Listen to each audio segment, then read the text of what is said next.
membongkar cerita dusta Robitoh Alawiyah yang membantah gembong PKI DN Aidit adalah bagian dari golongan mereka dengan mengungkap arsip sejarah yang tercatat di Pustaka Nasional Republik Indonesia. Kemudian orasi-orasi yang membakar mengadu domba. Asah parangmu, asah celuritmu. Di sana ada PKI, ayo. Dari sekarang celurit, parang, badik, semua senjata yang kita punya siapkan, simpen di rumah. Begitu ada panggilan jihad, coba-coba PKI bergerak di negeri kita mengganggu habaib, maka semua kita turun ke jalan, bawa senjata kita, habisi antek-antek PKI sudah, habisi antek-antek PKI saudara. PKI yang mana? Ketua umum PKI itu Aidit Ba'alawi.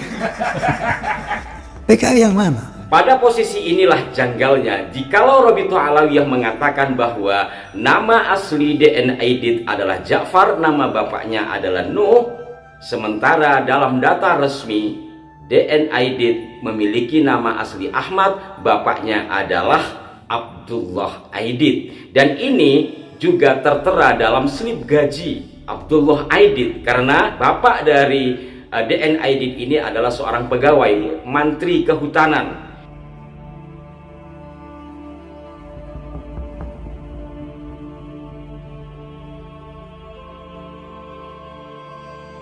Bukan klan Ba'alwi namanya kalau tidak licik sifat serta perangainya.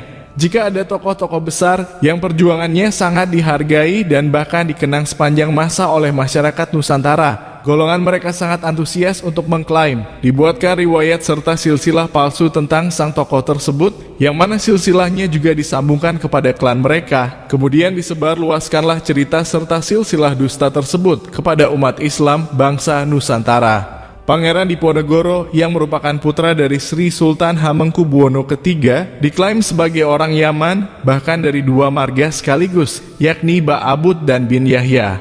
Imam Bonjol keturunan Sultan Minangkabau yang dalam manuskrip masih zuriat Sunan Giri diklaim oleh mereka sebagai Ba'alwi dari marga bin Syahab. Kemudian KRT Sumodiningrat, Panglima Perang Kesultanan Jogja, putra dari Tumenggung Jayaningrat yang masih berdarah Majapahit, diklaim sebagai orang Yaman, moyangnya Lutfi bin Yahya.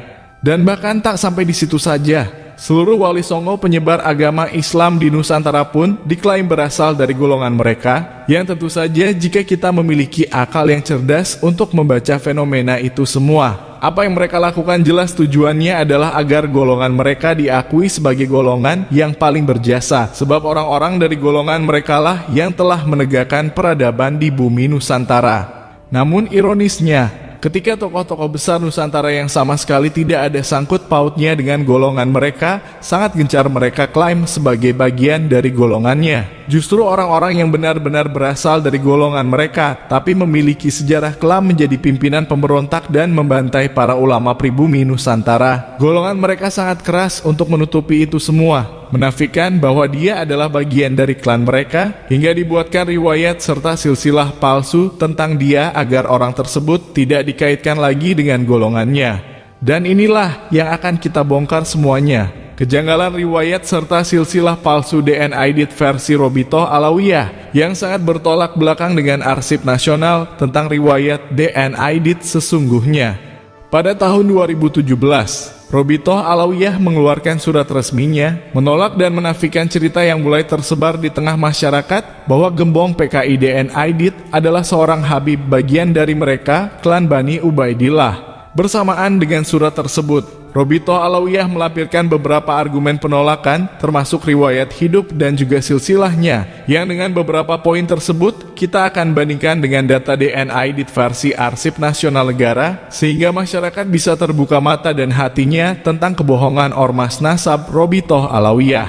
Yang pertama, Robitoh Alawiyah menuliskan bahwa nama asli DN Aidit adalah Ja'far dengan awalan huruf D. Ayahnya bernama Nuh, sehingga dua huruf di depan nama Aidit yakni DN menurut Robitoh Alawiyah adalah singkatan dari Ja'far bin Nuh selain singkatan daripada Dipa Nusantara. Hal ini berbeda dengan yang tercatat dalam Pustaka Nasional yang mencatat bahwa nama asli DN Aidit adalah Ahmad, sedangkan nama ayahnya adalah Abdullah. Bahkan ketika Ahmad ingin mengganti namanya menjadi Dipa Nusantara, ia sempat ditentang oleh ayahnya. Namun karena saking gigihnya Ahmad ingin mengganti nama, maka ayahnya pun menyerah dan menuruti keinginan sang anak tercinta.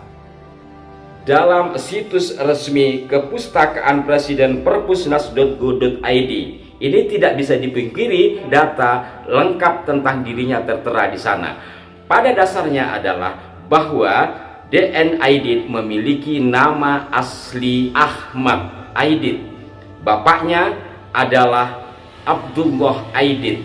Kakeknya adalah Ismail, seorang tokoh di daerah Belitung. Nah, pada posisi inilah janggalnya jikalau Robito Alawiyah mengatakan bahwa nama asli DN Aidit adalah Ja'far, nama bapaknya adalah Nuh, sementara dalam data resmi DN Aidit memiliki nama asli Ahmad, bapaknya adalah Abdullah Aidit. Dan ini juga tertera dalam slip gaji Abdullah Aidit, karena bapak dari DN Aidit ini adalah seorang pegawai Menteri Kehutanan yang kelak di kemudian hari juga menjabat menjadi anggota DPR. Maka data resmi nama DN Aidit aslinya berikut bapaknya tertera. Bahkan diinformasikan ketika DN Aidit sudah dewasa dan sudah berada di Jakarta, hendak mengganti namanya dari Ahmad Aidit menjadi Dipa Nusantara Aidit, sempat tidak direstui oleh sang ayah karena terkait dengan data-data yang ada di dalam kepegawaiannya, termasuk dalam slip gaji. Hanya saja karena seringnya DN Aidit meminta agar namanya diganti, kemudian sang ayah menyerah. Demikian tertera dalam sejumlah sumber berita.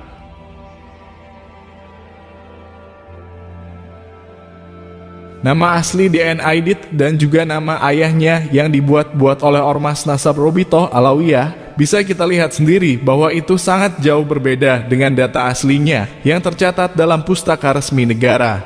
Kejanggalan kedua, riwayat hidup DN Aidit dan juga asal-usulnya. Diceritakan oleh Robito Alawiyah bahwa kakek tiri DN Aidit adalah seorang saudagar yang berhijrah ke Palembang, Sumatera Selatan. Sementara data resminya, DN Aidit lahir di Belitung tahun 1923 dan keluarganya memang pendatang tapi berasal dari Sumatera Barat, bukan dari Sumatera Selatan seperti yang diceritakan oleh Robito Alawiyah. Ormas Nasab tersebut juga menceritakan bahwa ayah DN Aidit wafat ketika ia belum dewasa. Kemudian Aidit kecil diboyong dan diasuh oleh bibinya di Jakarta. Sementara data resminya, ayah DN Aidit yakni Abdullah Aidit masih hidup ketika ia pindah ke Jakarta karena berbagai sumber sejarah menyebutkan bahwa sang ayah sendirilah yang meminta DN Aidit untuk bersekolah di MHS ketika ia sudah di Jakarta.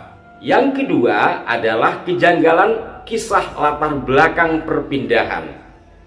Kalau menurut Robito Alawiyah, kakek tiri DN Aidit, seorang saudagar yang bermarga Aidit, itu berhijrah ke Palembang, Sumatera Selatan.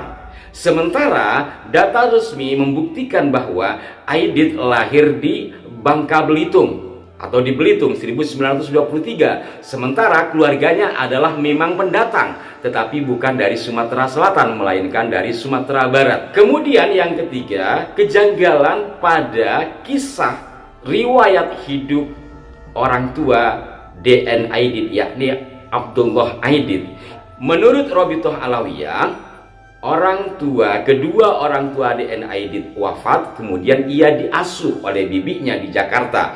Kata diasuh ini kan menunjukkan DN Aidit masih kecil atau mungkin masih usia SD atau mungkin juga bolehlah SMP gitu ya.